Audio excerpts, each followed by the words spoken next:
صدقہ ایک جامع ترمذی نمبر 661 میں موجود ایک حدیث میں حضور نبی اکرم صلی اللہ علیہ وآلہ وسلم نے وصیت فرمائی کہ جب کوئی مسلمان حلال کمائی میں سے ایک کھجور جیسی معمولی مقدار میں صدقہ کرتا ہے تو اللہ تعالیٰ اس کا حکم دیتا ہے قیامت کے دن ایک بڑے پہاڑ کے برابر ثواب ملے گا۔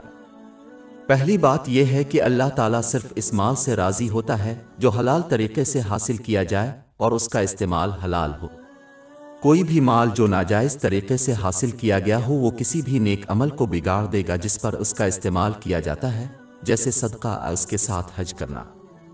صحیح مسلم نمبر 2346 میں موجود ایک حدیث میں واضح طور پر تنبیہ کی گئی ہے کہ اگر کوئی شخص ناجائز چیز حاصل کرے اور اس سے استفادہ کرے تو اس کی دعا رد ہو جائے گی۔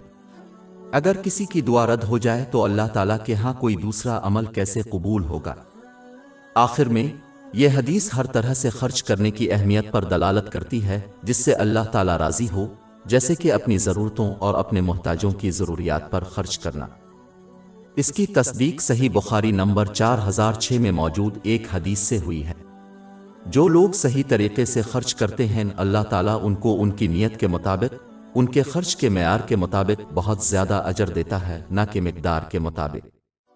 لہذا مسلمانوں کو چاہیے کہ وہ اللہ تعالیٰ کی رضا کے لیے خرچ کر کے اپنی نیت درست کر لیں، خواہ وہ کتنا ہی کیوں نہ ہو۔ رسول اللہ صلی اللہ علیہ وسلم کی روایات کے مطابق ایک مسلمان کے لیے ضروری ہے کہ وہ اپنے وسائل کے مطابق خرچ کرے اور اس بات کی فکر نہ کرے کہ وہ کتنا کم خرچ کرتا ہے۔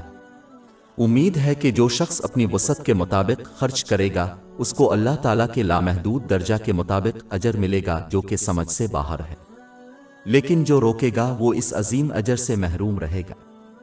اس کے علاوہ اہم حدیث میں اللہ تعالیٰ کی رضا کے لیے اپنی دیگر جائز دنیاوی نعمتوں کا استعمال کرنا بھی شامل ہے، جیسے کہ جذباتی اور جسمانی طور پر دوسروں کی مدد کرنا۔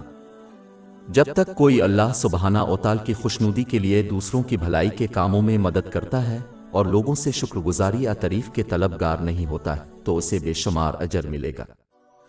ہماری ویب سائٹ www.sheikhpod.com پر 400 سے زیادہ مفت e books, audio books, infographics, podcast اور بلاگ دستیاب ہے۔